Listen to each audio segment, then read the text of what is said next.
తిరుమల లడ్డు వివాదం ఎక్కడికెళ్ళి ఆగుతుందో మనకైతే తెలియదు కానీ దానివల్ల జరిగిన ఉపయోగాల్లో ఒకటి ఏంటంటే తిరుమల లడ్డు నాణ్యత.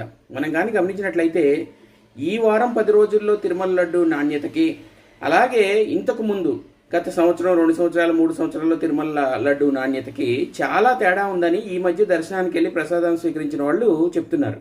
ఒకసారి మీరు కూడా మీకు తెలిసిన వాళ్ళు ఎవరైనా ఈ మధ్య కాలంలో దర్శనంకి వెళ్ళి లడ్డు ప్రసాదం స్వీకరిస్తే ఒకసారి అడిగి చూడండి. సో నేను చాలామందిని అడిగి చూశాను. వాళ్ళు చెప్పేది ఏంటంటే వాళ్ళు రెగ్యులర్గా ఇయర్లో 1-2 సార్లు విజిట్ చేస్తూ ఉంటారు.